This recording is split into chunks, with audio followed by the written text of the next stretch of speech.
Time for a little bit of South African wine trivia. Did you know that the two most planted red cultivars in South Africa are Cabernet in first place with just over 10% of the national vineyard, and Syrah just behind it with just less than 10% of the national vineyard. Third place is Pinotage. Now it only has 7% of all the wine vines in South Africa, but one should be noted that it is one of the few cultivars that has actually managed to increase its plantings in the last year in what is otherwise a fairly rapidly shrinking national vineyard. Fourth place is Merlot with 6%.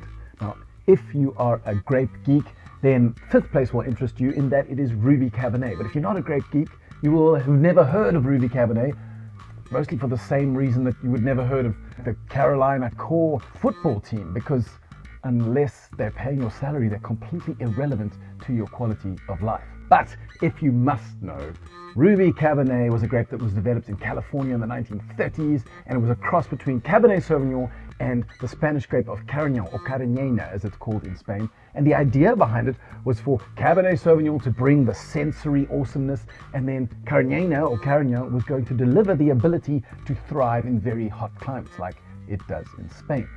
The end result, however, was a grape that doesn't taste as good as Cabernet Sauvignon, and also only really does a good job in cooler climates. Still, kind of like Baby Spice in the 90s, it's a cultivar that won't offend anyone and certainly is a great space filler, especially when making up part of a larger ensemble or blend.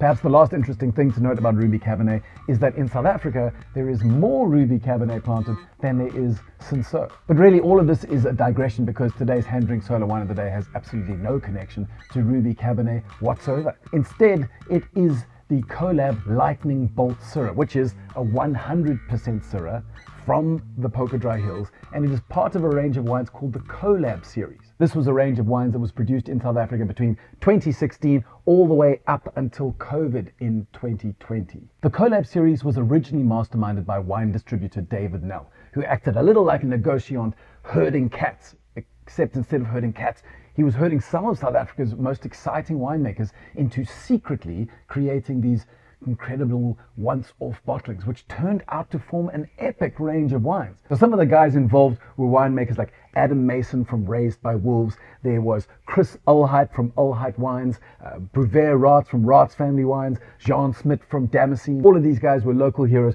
who took part in the range. Now, we're not really allowed to know who made this particular wine, but Dave Nell can tell us that one, the winemaker who made this wine is an absolute Syrah specialist who's delivered a number of 95-point Syrahs or Shirazes from various regions around the South African winelands. And if you're not familiar with the 100-point wine system, getting 95 points on that scale is kind of akin to being a member of the 20,000-point club in the NBA. Secondly, Dave Nell can tell us that the fruit for this wine comes from the Karibib vineyards in the Polkadraai Hills ward in Stellenbosch. Now, Polkadraai Hills is, in my mind, one of maybe 4 genuine Grand Cru sites for Syrah in South Africa. More importantly, Karibib as a property produces grapes that provide winemakers like Rhiannon Borman to produce the Sons of Sugarland SH99 Syrah. It provides grapes for Jean Smith's Stellenbosch Syrah under the Damascene label. It also provides fruit for the Torero Stellenbosch Syrah,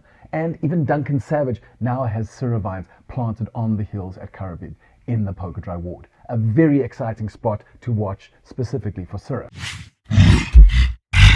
Now, when we get into the glass and give this guy a sniff, I guess the aromatic experience is a little like being at the original Woodstock. The air is full of sweet, smoky herbs, and there's a recurring floral motif and just an overwhelming sense of optimism, I guess. But there are also slightly more classic Syrah elements of blackberries and black cherries and some lovely white pepper. And then when we take a sip, well, down the core is a lovely saline, salty, almost black olive tapenade thing around which that black fruit and cherry arranges itself, and the white pepper spice acts as a sort of garnish over the top. What's more, the tannins are super silky, and this is partly because at the time we're reviewing was 4 years old, so there's also a touch of tertiary developing where this kind of crushed dried leaves and leather element is building slowly. So it's in a really sweet spot now, but you could also keep it for a year or two just to see what happens. So that's all we have time for today. But if you enjoyed the video, then support us on Patreon.